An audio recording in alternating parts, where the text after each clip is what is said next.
Hey guys, it's Jessie here from Tonkadale, and it is tank top wearing season. Today we're making a spring wreath. It is March, and we are marching onward. All right, so here I have a vine wreath form. I believe this is a 16 or 18 inch vine wreath form. We have many sizes available here in the store. And one thing I like to do before I get started with all the jazz is just wake her up. You can see this is bound kind of with this thicker stem. I'm taking it out. See ya. And we're gonna save this chunky monkey for the end, because look at it, it's kind of cute. Twisty, turny. Let's see. Take this one off too. Set that aside. Now, to give this a little bit more movement, so you're just gonna pull it apart. Pull it apart like a biscuit. All right, there we go. So we've created some movement, some depth, all kinds of things. And then we're going to start decorating. I have some few simple supplies here. A scissor, wire cutter, my baby zips and my big boy zips. Because you know how we do. We zip, baby, zip, zip. Set those aside. I have floral tape in case we need to cover any of our work, and a little bit of twine. So here we go. I've picked out some beautiful silk stems. All of these are great for indoors or out. We have some peachy pink ranunculus, blendy blendy, pretty white dahlias. I'm not sure if I'll use those. We have this fun mossy vine, quintessential spring, right here in a sprig. The pussy willow. I think I'll start with my chunkiest bit here first. I'm gonna make this look real wild. So the mossy branch will just kind of become an extension of the wreath, giving it some movement to guide us in our wreath making journey. Scissor, cut.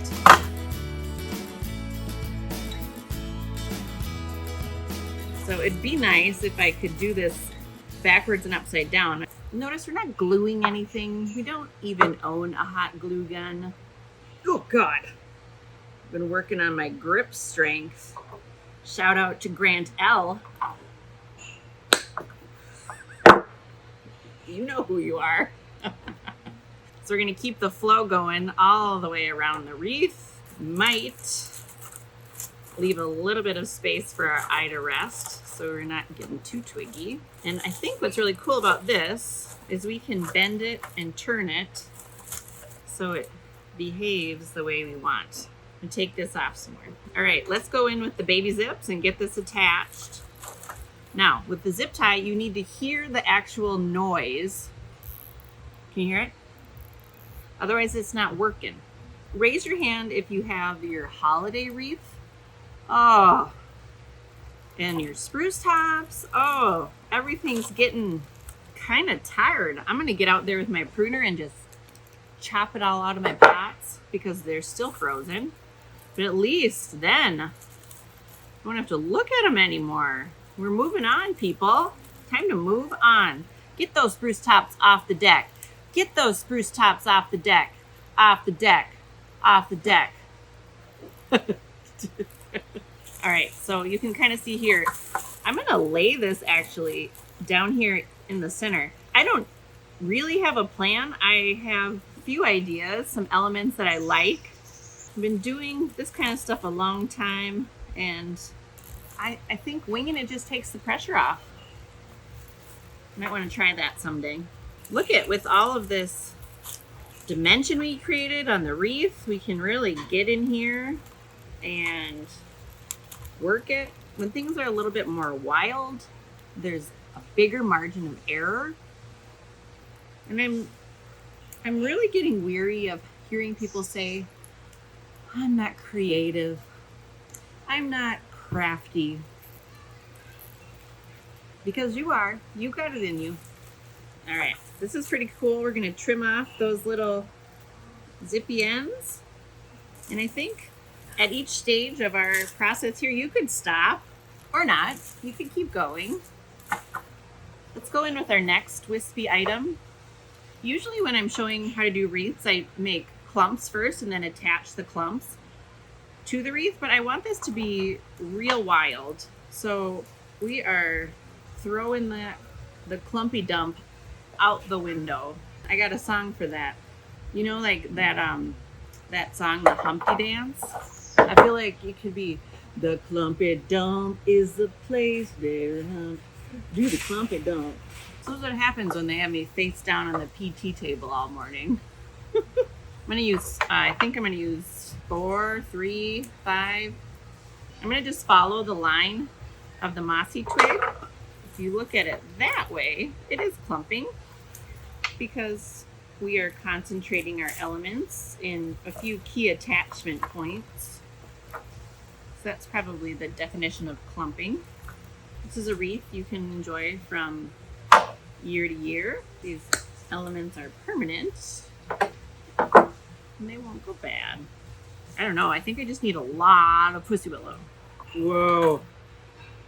You guys we'll just stop down for a second and I'm gonna get everything trimmed and zip tied to the wreath.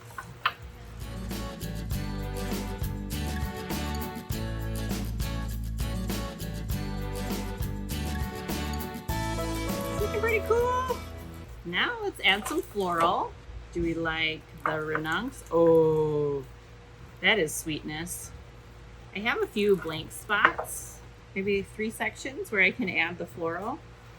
This I'm going to be a little bit more strategic about, just because these stems, the chunky stems, are a little more difficult to work with.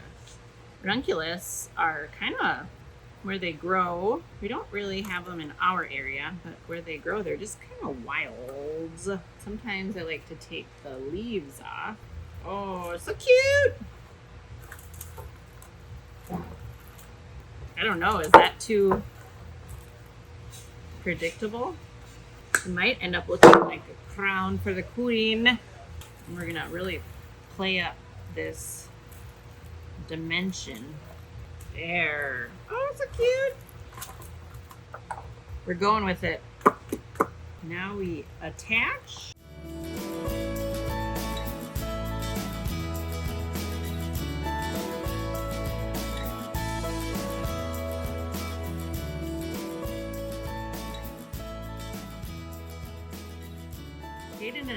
Hayden, who works in the greenhouse, he and I have a squat challenge coming up on April 1st. This will be our 4th match. I've beaten him 2 out of the 3 times for a squat hold situation. I'm gonna beat him again. All right, we need something else up here. So I'm gonna bring it back in with this twisty business. Oh, that's cool. Mm-hmm. That'll work. Ha! Love it. Let's attach it down. We'll fasten it in. Woo! Love it when things kind of work out the way we had hoped. That's cool. I feel like we're getting there, folks. It's kind of cute, kind of wild. The last thing I want to show you is a little embellishment. Check out these baby terracotta pots. We're going to turn them into bells. We need something that dangles. I'm going to make kind of a garland of baby pots. And I'm starting at the bottom bell. See how this goes. I think what I'm going to do, give myself a generous piece. It's like, that was a little bit like sewing. To be a super cute decoration for like a kid's birthday party. You really could paint pot, make a pretty garland, baby shower. Gotta thread that needle.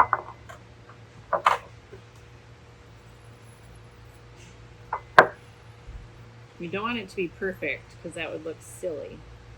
So I'm going to stop here on that one.